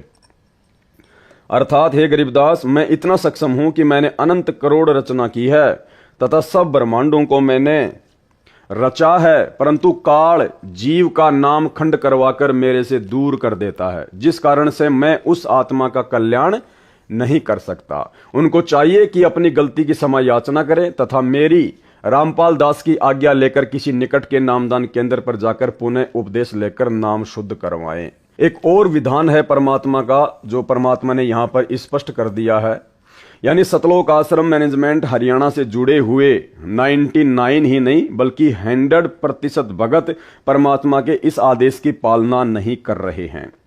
गुरुदेव ने स्पष्ट कर दिया कि जब भी आपका नामखंड होता है, दोबारा से यदि आपने नाम शुद्ध करवाना हो तो आपने अपने गुरु की आज्ञा लेनी पड़ेगी। क्या कह रहे हैं परमात्मा? उनको चाहिए कि अपनी गलती की क्षमा याचना करें तथा मेरी रामपाल दास की आज्ञा लेकर, क्या लेकर? आज्ञा लेकर। ये भक्ति विधान है परमात्मा का, ये रूल है, ये नियम है। जबकि इस नियम को वर्तमान में आश्रमों से जुड़े हुए कोई भी भगत फॉलो नहीं करते हैं। जब मर्जी आया नाम खंड कर दिया, जब मर्जी आया नामदान केंद्र पर जाकर नाम शुद्ध करवा लिया, कोई गुरु आज्ञा नहीं। उनको चाहिए कि अपनी गलती की क्षमा याचना करे तथा मेरी रामपाल दास की आज्ञा लेकर किसी निकट के नामदान केंद्र पर जाकर पुनः उपदेश लेकर नाम शुद्ध करवाए, अपना जीवन धन्य बनाए और फिर इस पाखंडी के पास भूलकर भी ना जाए। ये काल का पक्का दूत है। कौन? संजय दिल्ली वाला, ना कि पवन दास। संजय दिल्ली वाले के लिए कह रहे हैं ये काल का पक्का दूत है। जो सुमरण करने की विधि दास ने बताई है उसी प्रकार सुमरण करें, जो भक्ति का विधान है, सब ग्रंथों व संतों की वाणी में प्रमाण है। गीता अध्याय 8 श्लोक 7 में कहा है कि हे अर्जुन, तू युद्ध भी कर और सुमरण भी कर, यानी काम भी कर और सुमरण भी कर। यजुर्वेद अध्याय 40 मंत्र 15 में कहा है कि ओम नाम का सुमरण कार्य करते करते कर, विशेष कसक तड़प के साथ सुमरण कर, मानव जन्म का मूल कर्तव्य जानकर सुमरण कर। कबीर परमेश्वर कपड़ा भी बुनते थे तथा सुमरण करने का अभिनय भी करते थे। सुमरण करने का क्या करते थे? अभिनय, एक्टिंग करते थे, लीला करते थे, क्योंकि उनको सुमरण की आवश्यकता नहीं थी। वे बताना चाहते थे कि भगत को काम करते करते भी सुमरण करना चाहिए। जो कार्यालयों में काम करते हैं तथा जो विद्यार्थी हैं, वे जब भी समय मिले सुमरण करे। संत गरीबदास जी ने कहा है कि नाम उठत नाम बैठत नाम सोवत जागरे, नाम खाते नाम पीते नाम सेती लागरे। अर्थात नाम का जाप कार्य करते करते भी करते रहो और समय मिले तो बैठकर भी सुमरण करो, और समय मिले तो बैठकर भी सुमरण करो। गुरुदेव भगवान के आशीर्वाद से आज से 10-12 दिन पहले दास ने आप सभी भगत भाई बहनों को 1 घंटे की छोटी सी साध संगति के माध्यम से राजस्थान के महुआ में, दौसा जिले में पड़ता है, वहां पर आपको इस प्रकार से समय निकालकर बैठकर कुछ समय सुमरण करने के लिए समझाया था। और वही बात परमात्मा ने इस पुस्तक में भी लिख रखी है। दास ने कहा था कि हम कोई पद्म आसन लगाकर, यानी जैसे संजय दिल्ली वाला विशेष योग मुद्रा में भक्तों से सुमरण करवाता है, वैसे नहीं, नॉर्मल तरीके से जैसे हम अपने घर पर बैठते हैं। और हमने परमेश्वर के ज्ञान आधार से, परमेश्वर के विधि विधान से उस प्रकार से भी सुमरण करना चाहिए जो विधि गुरुदेव ने बताई है। देखो, एक विधि तो परमात्मा ने बता दी कि नाम उठत नाम बैठत नाम सोवत जागबे, और नाम खाते नाम पीते नाम सेती लागबे, जो परमात्मा ने लिखा हुआ है। देखो, ये तो एक भगत की शुरुआती विधि है। जिस प्रकार बच्चा पहली कक्षा में जाता है तो उसको बोल बोल के गा गा के पढ़ाया जाता है, A for apple, B for ball. और जब बच्चा समझदार हो जाता है, ऊपर की क्लास में चला जाता है, फिर वो समझने लग जाता है कि ए फोर का मतलब खाली एप्पल ही नहीं होता, ए फोर से तो बहुत सारे अर्थ निकलते हैं। तो दास ने गुरुदेव के आशीर्वाद से बताया था कि जब भी हमारे को समय मिले, ठीक है, खाते पीते उठते बैठते काम धंधा करते करते तो सुमरण करना ही करना है, मन को हमने खाली नहीं छोड़ना है। लेकिन जब हमें समय मिले या थोड़ा बहुत समय निकालने का गुरुदेव के आशीर्वाद से हम भी प्रयास करें। और जो विधि परमात्मा ने सुमरण की बताई है कि वास्तविक विधि तो ये है, इस विधि से बात बनेगी कैसे। प्रथम मंत्र का जाप परमात्मा ने बताया सुरति नृति और मन लगाकर, और जो सतनाम है 2 अक्षर का, उसका सुमरण परमात्मा ने बताया सुरति नृति मन और पवन के द्वारा। तो हमने इस विधि विधान से भी परमात्मा के मंत्र करने चाहिए, समय निकालना चाहिए। पूरी जिंदगी खाते पीते उठते बैठते मंत्र करने से ही बात नहीं बनेगी। उसी का समर्थन परमात्मा यहां कर रहे हैं कि समय मिले तो बैठ कर भी सुमरण करो, सोने के लिए लेटो तो सुमरण करो, जब तक नींद न आए सुमरण करो, जागो तो भी कुछ श्वास सुमरण में अवश्य लगाओ। परंतु एक स्थान पर विशेष योग आसन लगाकर, क्या लिखा मालिक ने, विशेष योग आसन लगाकर सुमरण करना गलत है, ये नहीं करना चाहिए। जैसे दिल्ली संजय वाला भक्तों से गुरुजी के ज्ञान के विरुद्ध होकर ये योग क्रिया से आसन करवाता है। जैसे आपने बहुत सारे ऋषि महात्माओं की फोटो देखी होंगी, वो पद्मासन लगाकर हाथों को यूं करके बिल्कुल स्ट्रेट होके जो सुमरण करते हैं, उसको कहते हैं विशेष योग मुद्रा। तो हम भक्तों ने वो पाखंड नहीं करना, वो आडंबर नहीं करना। समय मिले कहीं भी बैठ जाओ, चेयर पे बैठ जाओ, अपने बेड पे बैठ जाओ, बिस्तर पे बैठ जाओ, जमीन पे बैठ जाओ, अपनी गाड़ी में बैठे हो वहां पे बैठ जाओ नॉर्मल तरीके से, चाहे पैरों को फैला के बैठ जाओ, चाहे पैरों को समेट के बैठ जाओ, कोई दिक्कत नहीं है। आंखों को बंद करो चाहे खोलो, लेकिन थोड़ा बहुत समय हमने परमात्मा के विधि विधान अनुसार सुरति नृति मन और पवन लगाकर भी सुमरण करना पड़ेगा। क्योंकि खाते पीते उठते बैठते काम धंधा करते करते सुरति नृति और मन पवन से सुमरण नहीं हो सकता। आपका ध्यान आपके काम धंधे में रहेगा, आपकी सुरति आपकी नृति आपके काम धंधे में रहेगी। इसलिए परमात्मा कह रहे हैं कि समय मिले तो बैठकर भी सुमरण करो, जो दास ने वीडियो बनाकर आप सभी भाई बहनों को बताया था। परमेश्वर कबीर जी ने स्वामी रामानंद जी को समझाया, जो योग आसन की मुद्रा में बैठकर हठ योग से ध्यान लगाता था। यानी 650 साल पहले परमपिता परमेश्वर कबीर जी के मुंह बोले गुरु पंडित रामानंद जी, जब उनको नाम प्राप्त हो गया परमात्मा से, उसके बाद भी उनकी जो पुरानी आदत थी, उस आधार से वो विशेष योग मुद्रा में बैठकर जो है मंत्रों का जाप किया करते थे, जिसको परमात्मा ने गलत बताया है, तथा नाम सुमरण किया करता था। उसको कबीर जी ने समझाया कि ज्यों के त्यों ही बैठे रहो, यानी नॉर्मल स्थिति में बैठे रहो। तज आसन सब योग, अर्थात विशेष योग आसन की बजाय जैसे सामान्य तरीके से बैठते हैं वैसे बैठकर सुमरण करो। ये विधि सब ग्रंथों व संतों की वाणी के अनुसार श्रेष्ठ है। सब योग आसन को तजो त्यागो, जिसके पास कुछ भी ज्ञान नहीं होता वह पाखंड का सहारा लेता है। बात करता है कि मेरे अतिरिक्त विश्व में किसी को तत्व ज्ञान बीजक का ज्ञान नहीं है। कौन? संजय दिल्ली वाला, ना कि पवन दास। आपको इस पूरी 80 पेज की पुस्तक में पवन दास के किसी भी पाखंड का, किसी भी अज्ञान का, किसी भी ढोंग का गुरुजी के द्वारा एक भी खुलासा नहीं किया गया है। एक भी कोई प्रमाण पवनदास के अज्ञान, पाखंड या ढोंग के खिलाफ सतगुरु रामपाल जी भगवान ने इस पुस्तक में नहीं लिखा है। जबकि संजय दिल्लीवाला और संजय दिल्लीवाले को आधार बनाकर अपने कलयुगी परिवार और सतलोक आश्रम मैनेजमेंट हरियाणा के अज्ञान और पाखंड को परमात्मा ने इस पुस्तक में लिखा है। बात करता है कि मेरे अतिरिक्त विश्व में किसी को तत्व ज्ञान, बीजक ज्ञान नहीं है। ऐसे पापियों के लिए संत गरीबदास जी ने कहा है कि गरीब पंथों के लश्कर फिरें, वाणी चोर कठोर, सतलोक धाम ना पहुंचेंगे ये 84 के ढोर। गरीब बीजक की बाता कहें, बीजक नाही हाथ, पृथ्वी डुबोवन उतरे कहकर मीठी बात। गरीब बीजक की बाता कहें, बीजक नाही पास, औरों को क्या ज्ञान बतावे, आप ही जावे निराश। अर्थात परमात्मा कबीर जी की वाणी को सुनकर उसी आधार से अपने को तत्वदर्शी संत बताने वाले वाणियों का गलत अर्थ करने वाले अनेकों पंथों के मुखिया हैं, जैसे ये संजय साकट। एक बार फिर से यहां पर संजय के लिए साकट शब्द का यूज किया गया है। जैसे ये संजय साकट दिल्ली सत सुकृत पंथ नाम धरकर झूठा प्रचार कर रहा है। ऐसे मूर्खों की तो लश्कर लंबी लाइन है, ये समझाए से मानते नहीं, कठोर कट्टर बने हैं। ये सतलोक धाम नहीं जा सकते, ये तो 84 लाख प्रकार के प्राणियों की योनि में ढोर पशु बनेंगे। वर्तमान में भी पशु तुल्य है जो गलती किए हैं। फिर कहा है कि जैसे ये संजय साकट अपने को तत्वदर्शी संत कहता है, पवनदास ने कभी भी अपने आप को तत्वदर्शी संत या संत नहीं कहा है। हम तो केवल एक नॉर्मल भगत हैं, परमात्मा की मर्यादाओं में रहकर भक्ति करते हैं, अपना आत्म कल्याण चाहते हैं।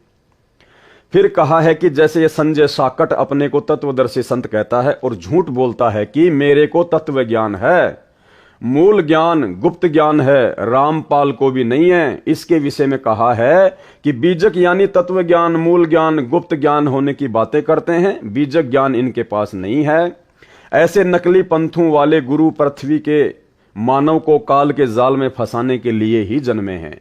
ये मीठी मीठी बातें बनाकर भोले भक्तों को अपने जाल में फंसा लेते हैं, स्वयं भी नरक में गिरते हैं तथा अनुयायियों को भी नरक में ले जाते हैं। इस प्रकार पृथ्वी डुबो रहे हैं, नाश करने के लिए जन्मे हैं। इनके पास तत्व ज्ञान है ही नहीं तो औरों को ज्ञान क्या बता रहे हैं। ये स्वयं ही निराश जाएंगे, मानव जन्म अपना भी नष्ट करके नरक में जाएंगे। आगे देखिए, संजय दिल्ली कहता है कि न तो महेंद्र दास रामपाल दास का भाई भजन सुमरण करता है, न कमेटी के सदस्य, न रामपाल की संगत का कोई भगत और भगतमती सुमरण करता है। सब निंदा लड़ाई झगड़ा करते रहते हैं। यह अपने उस ढोंग को मजबूत करने के लिए ऐसी बकवाद करता है जो यह एक कमरे में एक विशेष योग आसन पर बैठकर मूर्ख बनाता है और अपने पीछे लगाए रखना चाहता है। यह तर्क देता है कि सुमरण तो ऐसे होता है जैसे मैं संजय करता हूं, ऐसा रामपाल की सारी संगत करती नहीं, इसलिए वे सुमरण तो करते नहीं और काम करते हैं। दास रामपाल दास इसलिए तो इसको अज्ञानी व काल का दूत कहता है कि यह मेरी बताई सुमरण विधि में व अन्य क्रियाओं में दोष निकालता है, जो सारी संगत मुझे रामपाल दास की बताई शास्त्र प्रमाणित विधि से सुमरण व अन्य क्रियाएं कर रही है। इसका उत्तर, यदि यह साकट संजय दास भी, या फिर से परमात्मा ने संजय के लिए साकट शब्द का प्रयोग किया है, ना कि पवन दास के लिए। यदि यह साकट संजय दास भी अन्य संगत की तरह भजन सुमरण कर लेता तो इसके मन में यह दोष उत्पन्न नहीं होता और यह गुरुद्रोही की पदवी प्राप्त नहीं करता। कौन? संजय दिल्ली वाला, ना कि पवन दास। अपना कल्याण करवाना ही उद्देश्य रखता, गुरु मर्यादा में चलता, जन्म सफल कर लेता। आगे देखिए, संजय साकट दिल्ली दास रामपाल दास अपने गुरु की क्रियाओं में दोष निकालता है, ना कि पवन दास के लिए कहा गया है, क्योंकि पवन दास कभी भी अपने गुरुदेव की किसी भी क्रिया में दोष सपने में भी नहीं निकाल सकता। कहता है कि कमेटी वाले जो दास रामपाल के विश्वास पात्र हैं उनके विषय में कहता है कि जो कमेटी वाले हैं वे 2100 रुपए एक ज्योति के लेते हैं। 1 किलो देसी घी 600 रुपए का आता है, शेष कमेटी वाले अपनी जेब में रख लेते हैं। भगत भगतमती जो दान करते हैं मेरी रामपाल की आज्ञा से करते हैं, ये देखना मेरा काम है कि वह दान में आया पैसा कहां जा रहा है। आपने मेरे को दान किया है। बिल्कुल हमने सतगुरु रामपाल जी भगवान को दान नहीं किया है, ना ही वर्तमान में लोग संत रामपाल जी को दान कर रहे हैं, क्योंकि ये परीक्षा का समय है और कोई भी व्यक्ति अपने पूज्य गुरुदेव सतगुरु रामपाल जी से हिसार जेल में जाकर उनकी आज्ञा लेकर दान नहीं कर रहा है। सतलोक आश्रम मैनेजमेंट हरियाणा को जितने भी भगत ज्योति पाठ और दान का पैसा देते हैं या जमीन दान कर रहे हैं, वे गुरुदेव भगवान से आज्ञा लेकर दान नहीं कर रहे हैं। इसलिए यहां पर ये हमारे बुद्धि और विवेक की छोटी सी एक परीक्षा ली है परमात्मा ने। ये देखना मेरा काम है कि वह दान में आया पैसा कहां जा रहा है। आपने मेरे को दान किया है जी नहीं, हमने अपनी अज्ञानता और नादानी में, यानी सतलोक आश्रमों से जुड़ी हुई संगत अपनी अज्ञानता और नादानी में गुरुदेव के परिवार के ऊपर जो कि काल प्रेरित है, उनके द्वारा किस प्रकार से भक्तों के दान का दुरुपयोग किया जा रहा है सबके सामने है। उनके सारे कुकर्म सार्वजनिक हैं। इसलिए संगत अपनी अज्ञानता और नादानी का परिचय दे रही है, अपने गुरुजी के अलावा गुरुजी के परिवार के ऊपर विश्वास करके दान धर्म या ज्योति पाठ का पैसा देकर। तो यहां पर जो दान का पैसा है वो गुरुदेव को नहीं दिया जा रहा, ये दान का पैसा तो उन काल एजेंटों को दिया जा रहा है जो काल प्रेरित हैं और आए दिन परमात्मा के ज्ञान और विधान के खिलाफ ही कुकर्म करते रहते हैं। आपने मेरे को दान किया है, यदि वह गलत प्रयोग होगा तो पाप मुझे लगेगा। यदि हम सतगुरु रामपाल जी भगवान के हाथ में या उनके आदेश से, उनसे आदेश प्राप्त करके आमने सामने होकर यदि हम सतलोक आश्रम मैनेजमेंट हरियाणा या किसी भी व्यक्ति को दान करते हैं तो फिर हमें पाप नहीं लगता, क्योंकि हमने अपने गुरुदेव से आदेश लेकर दान दिया है। उसके बाद दान का दुरुपयोग करने वाला दोषी होगा, ना कि दान देने वाला। लेकिन यहां तो संगत सन 2014 बरवाला कांड के बाद से अपने गुरुदेव से कोई आज्ञा नहीं ले रही, क्योंकि गुरुदेव तो जेल में है, जेल में कोई भगत जाता नहीं है, आम भगत को उनसे मिलने नहीं दिया जाता है, देशद्रोह का मुकदमा है, केवल वही भगत मिल सकते हैं जिनको मिलने की छूट है कोर्ट से। इसलिए पूरी की पूरी संगत अपने गुरुदेव के ज्ञान और विधान के विपरीत इन कुपात्रों को, काल एजेंटों को इन आश्रमों में ज्योति पाठ और दान का पैसा देकर परमात्मा की दोषी हो रही है। आपको इसका पूरा लाभ मिलेगा। यह साकट संजय कौन होता है मेरे अनुयायियों के लिए दान की देखरेख करने वाला? उसने आज तक 2 रुपए दान नहीं किए हैं। मैं संजय 4500 रुपए में 11 ज्योति जलाता हूं। कौन कहता है? संजय दिल्ली वाला। इसका उत्तर यह है, इसके द्वारा जलाई ज्योति व लगाए भोग से कोई लाभ दानकर्ता को नहीं होना, भाड़ में धन जलाने वाली बात है। एक ज्योति में दास रामपाल दास 1.25 किलोग्राम देसी घी का हवन करवाता है। यदि घी 600 रुपए प्रति किलोग्राम माने तो भी 1.25 किलोग्राम घी की कीमत 750 रुपए हुई। कितने? 750 रुपए। यह 11 ज्योति 4500 रुपए में लगाता है, तो निर्धारित घी की मात्रा 1.25 किलोग्राम घी प्रति ज्योति के हिसाब से पूरी नहीं होती है। 1.25 किलोग्राम घी के हिसाब से 11 ज्योतियों की कीमत कितनी होती है? 8250 रुपए बनती है। यह लेता है, वह इससे लगभग आधी है। अधूरा ओछा व्यक्ति अधूरे ओछे काम ही करता है। जैसे 1 एकड़ जमीन में 40 किलोग्राम गेहूं का बीज बोना निर्धारित मात्रा में है, जो पूरा लाभ देता है। यदि कोई 1 एकड़ जमीन में 20 किलोग्राम गेहूं का बीज डालने की राय किसान को देता है तथा तर्क देता है कि रामपाल तो 40 किलो गेहूं डालने को कहता है, वह आधे गेहूं अपने घर ले जाता है। मैं संजय 20 किलो ही डलवाता हूं, देखो पूरा लाभ थोड़े से बीज से ही दिला देता हूं। यह तर्क कितना गलत है, भगत जन स्वयं विचार करें। यह अधिकारी भी नहीं है, जिस कारण से उसके द्वारा करवाए गए अनुष्ठान का कोई लाभ मिलना बिना अधिकारी से करवाया गया धार्मिक अनुष्ठान व्यर्थ है। सतलोक आश्रम मैनेजमेंट हरियाणा भी वर्तमान में ज्योति और पाठ करने का अधिकारी नहीं है, क्योंकि गरीबदास जी महाराज जी की वाणियों का पाठ और ये अनुष्ठान केवल परम पूज्य सतगुरु रामपाल जी परमेश्वर ही करने के अधिकारी हैं, या जिसको परमात्मा आज्ञा दे वही भगत करे तो ही ज्योति पाठ या वो अनुष्ठान जिसमें भगत ने सहयोग किया है उसको लाभ मिलेगा। कबीर गुरु बिन माला फेरते, गुरु बिन देते दान, गुरु बिन दोनों निष्फल है, देखो वेद पुराण। कबीर गुरु की आज्ञा आव ही, गुरु की आज्ञा जाए, कहे कबीर सो संत है, आवागमन न साए। गुरु बिन दान पुण्य जो करही, मिथ्या होए कभू न फल ही। गुरु बिन होम यज्ञ नहीं कीजे, गुरु की आज्ञा माही रहीजे। गुरु से ही सदा हित जानो, क्यों भूले तुम चतुर सयानो। यानी गुरुदेव संकेत कर रहे हैं कि हे सतलोक आश्रम मैनेजमेंट हरियाणा से जुड़े हुए नादान भक्तों और संजय गुरुद्रोही से जुड़े हुए नादान भक्तों, अपने आप में तुम क्यों शाणे बन रहे हो? अपने गुरुजी के अलावा किसी और को दान धर्म देकर परमात्मा के दोषी क्यों बन रहे हो? अर्थात अपने गुरु के अतिरिक्त किसी को दान नहीं देना चाहिए, यह विधान बता दिया परमात्मा ने। अपने गुरुजी के अतिरिक्त, तो गुरुजी तो एक ही है धरती पर, संत रामपाल जी, और इनके अतिरिक्त आप जी वर्तमान में उन आश्रमों में जाकर उन कोऑर्डिनेटरों को दान दे रहे हो, अपने जैसे 2 कोटि के जीवों को दान दे रहे हो। और वाणी क्या कह रही है? अपने गुरु के अतिरिक्त, यानी गुरु जी के अतिरिक्त किसी भी भगत को, वो चाहे उनका बेटा हो, चाहे बेटी हो, चाहे भाई हो, चाहे कोऑर्डिनेटर हो, किसी को भी दान देने के लिए गुरुदेव ने सख्त मना किया है। अर्थात अपने गुरु के अतिरिक्त किसी को दान नहीं देना चाहिए, वह दान फल नहीं देता। गुरु के अतिरिक्त अन्य किसी को दान नहीं देना चाहिए, न ही कोई पुण्य कर्म, धार्मिक कर्म करवाने चाहिए।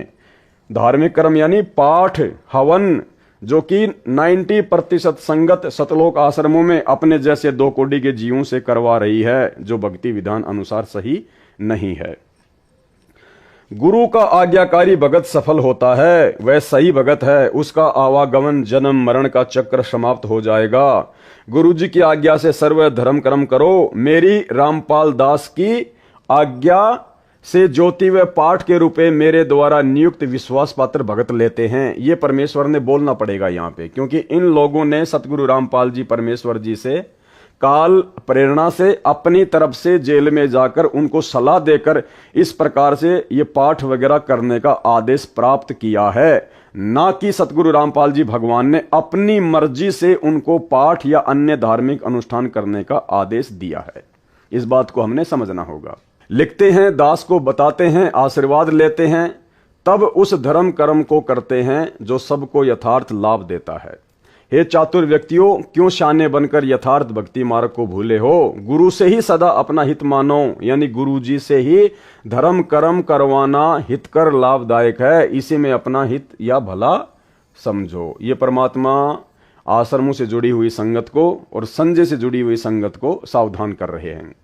दास रामपाल दास 69 वर्ष का हो चुका है। सतलोक जाने से पहले जो क्रियाएं संगत ने करनी है उनका अभ्यास करवा रहा हूं। यानी हिसार जेल में बैठकर परमात्मा हमारा यही अभ्यास करवा रहा है।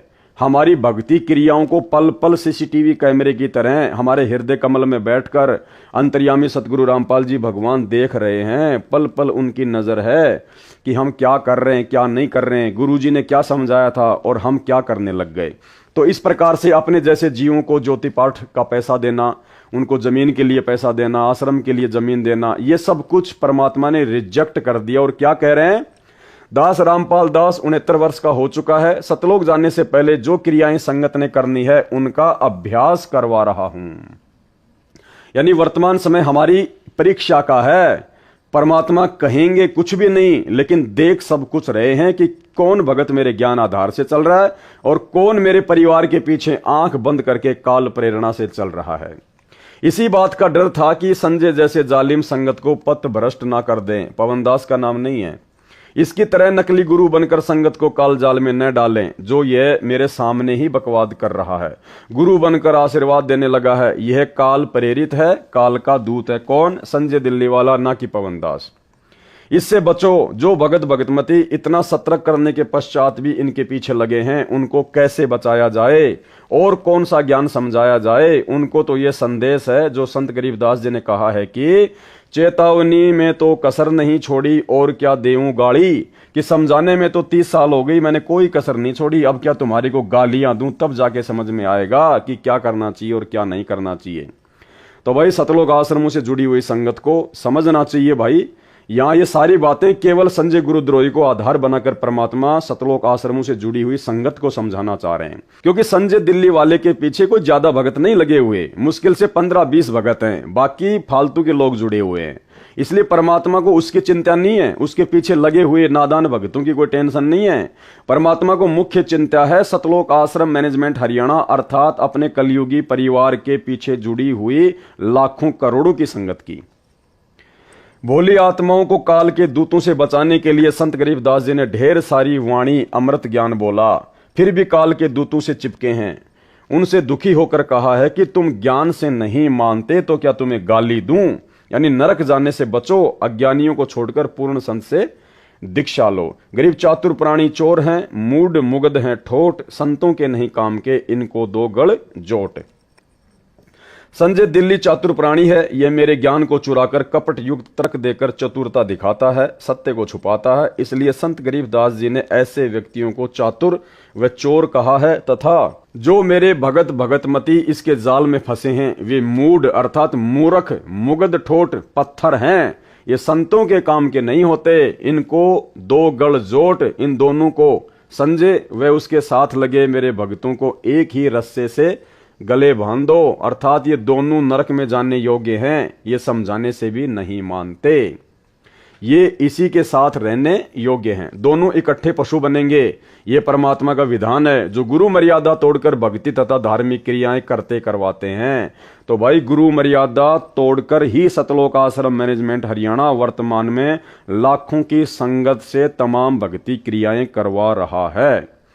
गांव धनाना में भक्तों के दान से 50 लाख रुपए का बैडमिंटन का स्टेडियम बनाना परमात्मा का भक्ति विधान तोड़ना है। अपने धार्मिक धंधे के लिए, अपने आश्रम चलाने के लिए, गांव वालों को खुश रखने के लिए धनाना गांव में सतलोक आश्रम वालों के द्वारा बसें चलाना, एम्बुलेंस चलाना, उनके लिए रोडे बनाना, ये सब कुछ गुरु मर्यादा तोड़ने के अंतर्गत ही आता है। हरियाणा के जाट आरक्षण में लाखों की संगत को बैठाना, उनको पात्रों को चंदे के रूप में करोड़ों रुपया दान का देना, ये भी गुरु मर्यादा तोड़वाने के अंतर्गत ही आता है। राजस्थान के गैंगस्टर आनंदपाल सिंह की सीबीआई जांच का समर्थन करवाना, भक्तों को उसकी रैलियों में भेजना और राजपूत करणी सेना को, जो कि एक राजनीतिक सामाजिक संगठन है, उसको 5 लाख रुपए चंदे के रूप में राजस्थान के अजमेर की रैली में नगद देना, ये परमात्मा की भक्ति और मर्यादा तुड़वाने के अंतर्गत ही आता है। इसके अलावा और भी ना जाने कितने कुकर्म, जिनकी लिस्ट बहुत लंबी है, जो दास समय समय पर आपको बताता रहता है, जो सतलोक आश्रम मैनेजमेंट हरियाणा के द्वारा काल प्रेरणा से करवाए जाते हैं, ये सब कुछ मर्यादा तोड़ने के अंतर्गत ही आता है। तो गुरुदेव यहां क्या इशारा कर रहे हैं? जो गुरु मर्यादा तोड़कर भक्ति तथा धार्मिक क्रियाएं करते और करवाते हैं, उनको आध्यात्मिक लाभ नहीं मिलता, जिस कारण से ये सब पशु योनियों में जाते हैं। तो भाई समझना संगत ने है जो सतलोक आश्रम वालों के पीछे अंधी होके चल रही है। संजय दिल्ली का उद्देश्य है कि मेरे भोले भक्तों को मेरे द्वारा लिखी पुस्तकों को कमेटी वालों द्वारा लिखी बताकर मेरे ज्ञान में दोष निकालना और अपने संपर्क में आए मेरे भक्तों को भ्रमित करके अपने को विद्वान सिद्ध करना। यह चतुरता करता है, मेरा नाम नहीं लेता कि उसकी लिखी पुस्तक में यह त्रुटि है, कमेटी वालों का नाम लेता है। इसको पता है कि यदि रामपाल का नाम लिया तो तेरी एक बात नहीं सुनेंगे। ये साकट एक पुस्तक तो लिखे, पता चले कि इसका तत्व ज्ञान मेरे से भिन्न कौन सा है। दास रामपाल दास ने अनेकों पुस्तकें लिखी हैं, छपाई कमेटी वालों ने है, जिसको मैंने आज्ञा दे रखी है। उनमें से एक जीने की राह पुस्तक भी है, उसमें एक वाणी लिखनी रह गई, उसका अनुवाद लिख दिया। इस संजय साकट ने त्रुटि निकाली। किसने? संजय साकट ने, ना कि पवन दास ने। इस संजय साकट ने त्रुटि निकाली कि देखो कमेटी वालों ने यह पुस्तक लिखी है, इसमें वाणी का अर्थ गलत किया है। उन भ्रमित भक्तों ने मेरी बेटी के पास फोन किया, उसने अपनी बेटी को फोन दिया और कहा कि ये भगत भाई कोई गलती बताता है, इसको समझा। मैंने जेल से प्रतिदिन की तरह फोन किया तो बेटी बहुत दुखी थी। कहा कि एक भगत भाई का फोन आया, वह बहुत गुस्से में था। मैंने पूछा किस बात पर? बेटी ने बताया कि यह नई पुस्तक जो आपके द्वारा लिखी छपी है, जीने की राह, इसमें कुछ गलती बता रहा है। कह रहा था कि इस वाणी का अर्थ गुरुजी यह बताते हैं, इसमें अन्य लिखा है। यह सब उन कमेटी वाले भक्तों ने लिखी है, नाम गुरुजी का लिख दिया। मेरी दोती ने फोन किया और सब डिटेल से मुझे बताया। उसका स्पष्टीकरण इस प्रकार है। कैसे? पुस्तक जीने की राह को सर्व संगत ने तथा अन्य बुद्धिजीवी मानव ने बहुत पसंद किया तथा अपने अपने मोबाइल फोनों में डाउनलोड किया। एक एक दिन रात में 2 लाख पुस्तकें डाउनलोड की गई। एक दिन रात में तो 2,50,000 पुस्तक डाउनलोड होने का रिकॉर्ड बना था। मैंने अपनी बेटी व दोती को समझाया कि बेटी, ये भगत अपना विवेक खो चुका है, यह संजय दिल्ली पागल कुत्ते ने काट रखा है, यह भी पागल हो चुका है, यह अब यही भाषा बोलेगा, अन्य को काटने को दौड़ेगा। उस पुस्तक में सरलार्थ तो निम्न दोनों वाणियों का लिखा है, परंतु गलती से वाणी नंबर 1 लिखनी छूटी है। उसमें यह उल्लेख है, वाणी नंबर 1, कबीर कथा करो करतार की, सुनो कथा करतार, काम कथा सुनना नहीं रखो नेक विचार। वाणी नंबर 2, कबीर कथा करो करतार की, सुनो कथा करतार, आन कथा सुनना नहीं कहे कबीर विचार। यानी दोनों वाणियों में परमात्मा ने थोड़ा सा ये अंतर कर दिया, ऊपर लिख दिया काम कथा, नीचे लिख दिया आन कथा। अर्थात कबीर जी ने कहा है कि परमात्मा की चर्चा करो, परमात्मा की चर्चा सुनो, काम कथा अश्लील बातें न सुनो, नेक विचार रखो। वाणी नंबर 1 का अर्थ है परमात्मा की कथा सुनो, परमात्मा की कथा चर्चा करो, इसके अतिरिक्त जो भी बातें करते हो सुनते हो वह व्यर्थ है। ये कबीर जी ने विचार व्यक्त किए। उस भ्रमित भगत ने कहा कि इस वाणी में वाणी नंबर 2 जो जीने की राह पुस्तक में अंकित है, वाणी नंबर 1 लिखनी रह गई। वाणी नंबर 2 में यह कहां लिखा है कि अश्लील बातें न सुनो। तुमने अनर्थ कर दिया, अपनी मर्जी से पुस्तकों में लिखा है, ये उलाना दिया उस पागल कुत्ते के काटे पागल भगत ने।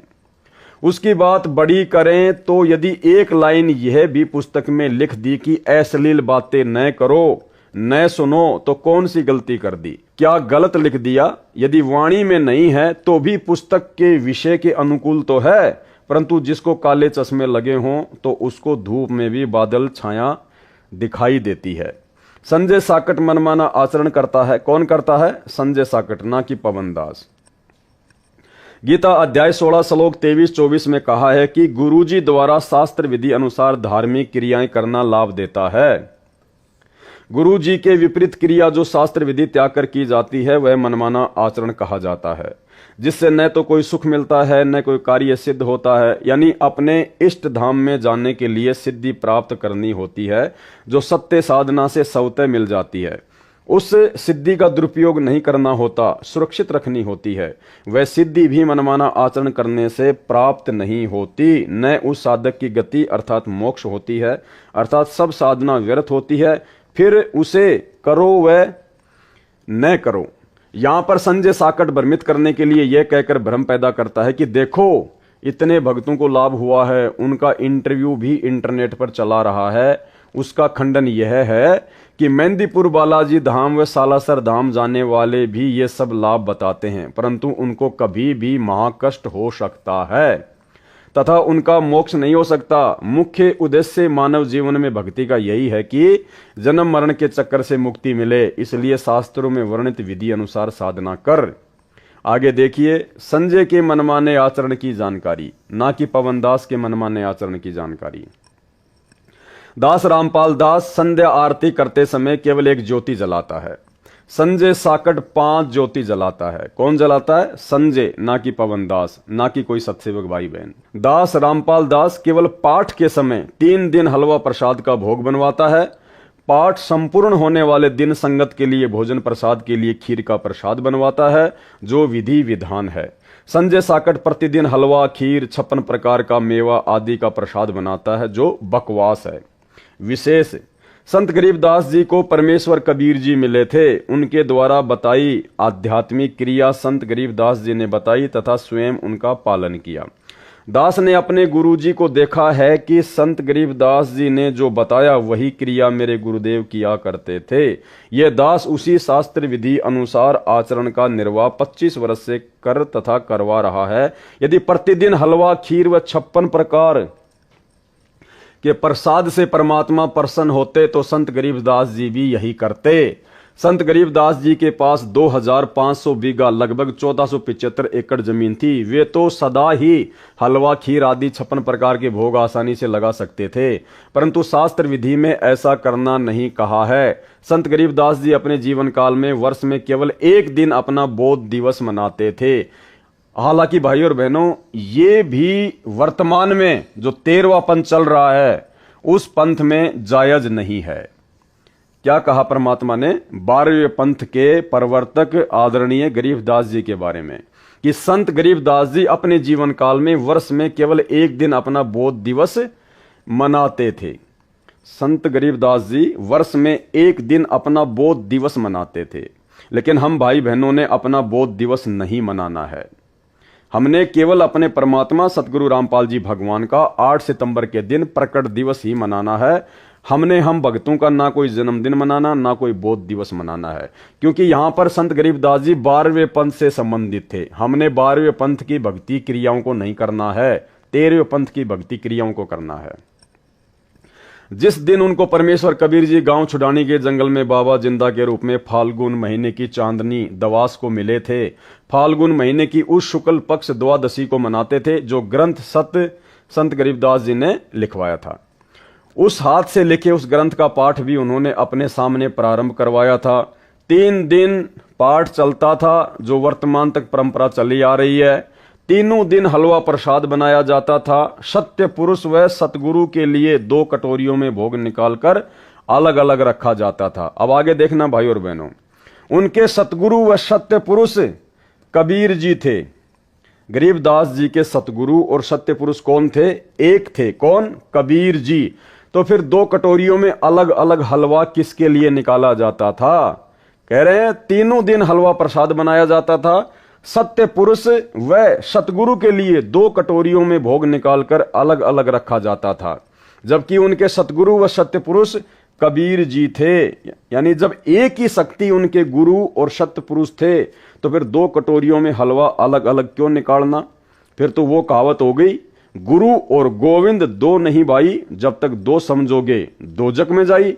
तो गरीबदास जी तो फिर यहां पर गुरु और गोविंद को 2 समझ रहे हैं, अलग अलग समझ रहे हैं। इसलिए भाई और बहनों, हमने ये वाला कार्य नहीं करना है, क्योंकि हम 13वें पंथ के पंथी हैं, ना कि हम गरीबदास जी के पंथी हैं। हमने केवल अपने गुरु को ही अपना परमात्मा मानना है। परमात्मा की अमर वाणी है कि गुरु और गोविंद 2 नहीं भाई, यानी सत्य पुरुष और सतगुरु 2 अलग अलग नहीं हैं, और जो 2 समझेगा वो दोजक में जाएगा। इसलिए हमने इस फोटो को रिजेक्ट कर दिया है सतगुरु रामपाल जी भगवान की सत प्रेरणा से, उनके आशीर्वाद से। तो ये 12वें पंथ की जो परंपरा है उसके बारे में परमात्मा बता रहे हैं। हम 13वें पंथ के पंथी हैं। हम केवल एक ही कटोरी में हलवा रखेंगे, केवल हमारे गुरुदेव भगवान सतगुरु रामपाल जी परमेश्वर जी के लिए। हलवे का प्रसाद केवल हाथों में दिया जाता था, यह भी ध्यान रखना है। हलवे का जो प्रसाद होता है वो केवल भक्तों को हाथों में दिया जाता है, यानी हलवे का प्रसाद जो है वो कटोरी या डोंगे वगैरह में नहीं दिया जाता है, और ना हमने देना है, ये ध्यान रखना है। प्रसाद रूप में खाने के लिए खीर का प्रसाद संगत के लिए भोजन में परोसा जाता था। अन्य दिनों में प्रतिदिन जैसा भोजन घर पर बनता है उसी का ही भोग लगाया जाता था। उसी शास्त्र विधि अनुसार अपने पूर्वज संतों व पूज्य गुरुदेव के अनुसार दास सब धार्मिक क्रियाएं करता आ रहा है। क्योंकि गुरुदेव 12वें पंथ की भक्ति क्रियाओं के विषय में बता रहे हैं। हम लोग सतगुरु रामपाल जी भगवान के शिष्य हैं, हम लोग यथार्थ 13वें कबीर पंथ के पंथी हैं। इसलिए 12वें पंथ की क्रियाओं में और 13वें पंथ की क्रियाओं में बहुत अंतर है। परमेश्वर कबीर जी तो सक्षम हैं, वे भी प्रतिदिन 56 प्रकार का हलवा खीर आदि स्वयं भी बनाकर खा सकते थे, या परंपरा डालने के लिए भी सत्य पुरुष अपने को सब भोग लगा सकते थे। भोग लगाने की परंपरा बता देते, लेकिन ऐसा नहीं किया। जब उनके साथ शरारत की थी, झूठे पत्र डालकर निमंत्रण दिया था, उसमें 18 लाख साधु संत और उनके चेले भंडारा खाने आ गए। उस समय 3 दिन का भोजन भंडारा करके अपनी समर्थता का परिचय भी दे दिया था कि मैं ऐसा भी कर सकता हूं। परंतु प्रतिदिन जो संजय दिल्ली बकवास कर रहा है, यहाँ पे कोई पवनदास का या सतसेवक का नाम नहीं है, और ना हम कोई 56 प्रकार का भोग रोजाना अपने गुरुदेव भगवान को लगाते हैं। हम तो गीता जी का जो विधान है, जो सतगुरु रामपाल जी भगवान ने बताया कि पूर्ण परमात्मा को भोग लगाए बिना जो व्यक्ति अन्न पकाते हैं या खाते हैं वो तो पाप खाते हैं। तो हमारे घर में जो भी बनता है, जैसा भी बनता है, हम दोनों टाइम या तीनों टाइम रोजाना गीता जी के विधान को फॉलो करते हुए, सतगुरु रामपाल जी परमेश्वर जी के विधान को फॉलो करते हुए, अपने गुरु को ही परमात्मा मानकर, क्योंकि गुरु ही परमात्मा है, हम प्रतिदिन भोजन खाने से पहले अपने गुरु जी को भोग की आरती के साथ में समर्पित करते हैं, जो है उनको हम भोजन पहले अर्पित करते हैं। तो इसमें कोई त्रुटि नहीं, इसमें कोई भी गलती नहीं है। ना हम कोई संजय की तरह 56 प्रकार का आइटम बनाते हैं, ना हम रोजाना इस प्रकार का कोई ढोंग या पाखंड करते हैं। हम केवल नॉर्मल तरीके से विधि विधान अनुसार ही सारे कार्य जो है वो करते हैं। यह शास्त्र विधि त्याग कर मनमाना आचरण है जो भोले भक्तों को रिझाने के लिए, अपने जाल में फंसाने के लिए ड्रामा कर रहा है। जो ज्ञान के अधूरे गांठ के पूरे हैं वे इसके जाल में फंसे हैं। संत गरीबदास जी ने ऐसे पाखंडियों के लिए कहा है कि ज्ञानी पुरुष तो इनके निकट न जावे, मूर्खों को रीझ रिझावे हैं। अर्थात जिन भक्तों को मर्यादा का ज्ञान है और जो गुरु जी द्वारा बताई शास्त्र अनुकूल क्रियाओं का ज्ञान है, वे तो ऐसे पाखंडियों के निकट भी नहीं जाते। जिनको ज्ञान नहीं है उन भोले भक्तों को प्रसन्न करके अपने को तत्वदर्शी, सबसे अलग ज्ञान वाला सिद्ध करता है। ऐसा व्यक्ति काल का पक्का दूत होता है। वह संजय साकट दिल्ली है, इससे बचो। यहां परमात्मा ने संजय के लिए इशारा किया है, ना कि पवनदास के लिए, क्योंकि पवनदास और पवनदास के साथ साथ संगति से जुड़े हुए भाई बहन इस प्रकार का कोई भी पाखंड या आडंबर नहीं करते हैं। ऐसा व्यक्ति काल का पक्का दूत होता है। कैसा? संजय जैसा। वह संजय साकट दिल्ली है, इससे बचो। अन्य मनमाना आचरण। संजय साकट ने प्रथम मंत्र के कार्ड में अक्षरों में फेरबदल करके उनकी वास्तविकता का नाश कर दिया है। उस प्रकार उच्चारण करने से परमात्मा की मर्यादा भंग होने से इन मंत्रों की शक्ति समाप्त हो गई है। परमात्मा कबीर जी ने जो संत गरीबदास जी के सतगुरु हैं, अपने शिष्य गरीबदास जी को प्रथम मंत्र का जाप कैसे उच्चारण करके सुनाया, उसी तरह गरीबदास जी ने उनका जाप किया और लाभ प्राप्त किया। उसी तरह अपनी अमृतवाणी में लिखवा दिया जो अमर ग्रंथ में अंकित है। ये संजय काल प्रेरणा से सब गलती कर रहा है क्योंकि काल ब्रह्म इसका साथ दे रहा है। कबीर जी के दुश्मन का रोल संजय कर रहा है। कबीर जी के दुश्मन का रोल, सतगुरु रामपाल जी भगवान के दुश्मन का रोल कौन कर रहा है? संजय दिल्ली वाला, ना कि पवनदास। मुझ पवनदास का नाम परमात्मा ने मात्र एक या दो जगह केवल काल प्रेरित आत्माएं सतलोक आश्रम मैनेजमेंट हरियाणा वालों को खुश करने के लिए किया है। बाकी हर जगह परमात्मा संजय के ही अज्ञान और पाखंड का खुलासा कर रहे हैं। रामपाल दास यानी पत्र लेखक संध्या आरती में कोई घंटा शंख आदि नहीं बजवाता जो सत्य पुरुष की पूजा है। संजय साकट घंटा तथा शंख बजवाता है, यानी सब धार्मिक क्रियाएं मेरे से विपरीत करके अपने को तत्वदर्शी सिद्ध कर रहा है, जो केवल दिखावा है तथा काल ज्योति निरंजन की पूजा है। संजय साकट की अन्य जलालत किसकी? संजय साकट की, ना कि पवनदास की। अन्य बकवास जो संजय व पवन ने की, अन्य बकवास जो संजय व पवन ने की। देखो, हल्का फुल्का परमात्मा आश्रम वाले काल प्रेरित जीवों को खुश करने के लिए हल्का फुल्का लेंगे। पुस्तक ज्ञान गंगा दास के आदेश से, दास के सत्संग प्रवचनों से छपवाई है। जब दास लीला करने बड़ी जेल, संसार भी एक जेल है, काल के 21 ब्रह्मांड भी जेल हैं, उनसे छोटी जेल हिसार में आया। वकील मेरे से मिलने आए, उनमें परमात्मा कबीर जी के भगत भी हैं। उन्होंने बताया कि ज्ञान गंगा पुस्तक में कुछ फोटोकॉपी मराठी भाषा की लगी हैं जिनमें आपके विषय में लिखी भविष्यवाणी है। उन भविष्यवाणियों में एक का हिंदी अनुवाद लिखना रह गया। वे नास्त्रदमस के द्वारा की गई भविष्यवाणियां हैं। वह वकील ज्ञान गंगा पुस्तक को साथ लाया क्योंकि उस पुस्तक का एक मुकदमे से संबंध था, मेरे से डिस्कस करनी थी। उसने वह मराठी भाषा वाली फोटोकॉपी दिखाई और बोला कि मैंने कंप्यूटर में इसका ट्रांसलेशन देखा, इसका अर्थ है कि उस संत सायरन पर देशद्रोह का मुकदमा भी लगेगा, परंतु झूठा सिद्ध होगा। यदि आपकी आज्ञा हो तो ज्ञान गंगा में इसे भी लिखा दिया जाए। मैंने कहा कि ठीक है। यानी भाई और बहनों, ये बात ये साबित करती है कि सतगुरु रामपाल जी परमेश्वर अपनी तरफ से इस परीक्षा के समय में किसी को कोई भी आदेश नहीं देते हैं। जो भी आदेश उनके बताए जाते हैं उनके परिवार के द्वारा, वे आदेश उनसे जाकर लिए जाते हैं मनमाने आचरण के तहत। ज्ञान गंगा पुस्तक में जो लिखा गया वो भी सतलोक आश्रम मैनेजमेंट हरियाणा का मनमाना आचरण है। गुरुजी की तरफ से कोई आदेश नहीं दिया गया। ये इस पत्र में स्पष्ट तौर पर आपको पढ़ने को मिल रहा है। वकील पुस्तक लेके गया, वकील ने बताया तो गुरुजी ने कहा कि लिखवा दो, बल्कि गुरुजी ने अपनी तरफ से कोई आदेश नहीं दिया। मैंने कहा कि ठीक है, लिखवा दो, इससे अनुयायियों का विश्वास और दृढ़ होगा। उसने बाहर प्रमुख सेवादारों को बताया कि गुरुजी से मेरी डिस्कस हुई है, ज्ञान गंगा पुस्तक में ये लाइन और लिखकर नई पुस्तक छपवाएं। अब देखो, उस वकील ने गुरुजी का आदेश बता दिया, जबकि गुरुजी को वो खुद बता रहा है। सेवादारों ने दास से संपर्क किया, पूछा कि क्या आप जी की आज्ञा है जो ज्ञान गंगा में यह लिखने को वकील जी ने बताया है। दास ने बताया कि मेरे से वकील जी की बात हुई है, ये 2 लाइन और लिखवा दो। हानि भी क्या है। कमेटी वालों ने दास की आज्ञा का पालन किया। नई ज्ञान गंगा पुस्तक छपवाकर वितरित कर दी। वह पुस्तक गुरुद्रोही संजय और पवन को इनके समर्थक ने दी। संजय व पवन ने कहा कि कमेटी वालों ने कितनी बड़ी गलती की है। पहले छपी ज्ञान गंगा में इस पृष्ठ पर यह नहीं लिखा हुआ था कि देशद्रोह का मुकदमा भी लगेगा। इस नई पुस्तक में छपा दिया। दोनों पुस्तकों के दोनों पृष्ठों की फोटोकॉपियां लगाकर संगत को भड़काने लगे। देखो, कमेटी वालों ने अपनी मर्जी से यह छपा दिया जो गलत है। इस मराठी भाषा का यह अर्थ नहीं बनता। हाय तौबा मचा दी। दास ने इसलिए तो संजय को तथा पवन को गुरुद्रोही घोषित किया है। ये दोनों मेरे शत्रु का काम कर रहे हैं। संजय बकवाद करता है, पवन इसकी बातों पर विश्वास करके कर्म खराब करता है। जबकि पवन दास संजय की किसी भी बात पर कोई विश्वास नहीं करता है। पिछले 7 वर्षों से पवन दास का और संजय का तो संपर्क भी नहीं है।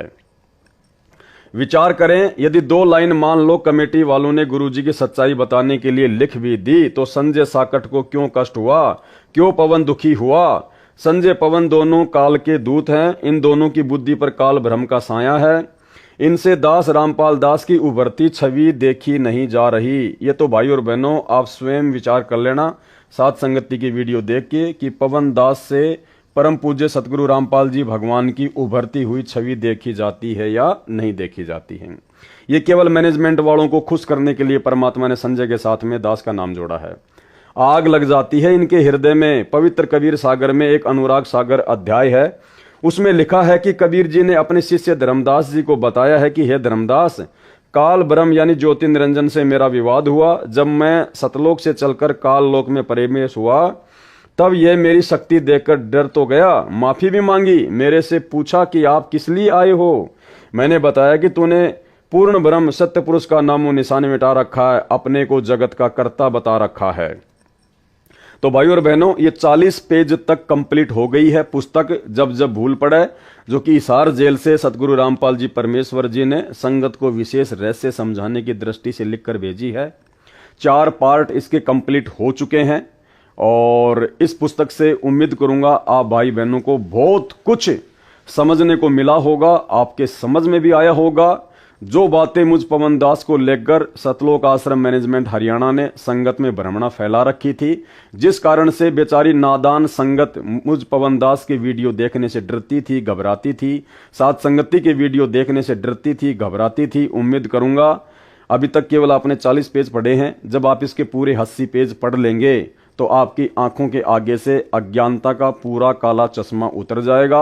आपको सब कुछ क्लियर हो जाएगा कि वास्तव में गुरुद्रोही वाला कार्य, परमात्मा के दुश्मन का कार्य तो सतलोक आश्रम मैनेजमेंट हरियाणा और संजय दिल्ली वाला कर रहे हैं, ना कि पवन दास जयपुर वाला।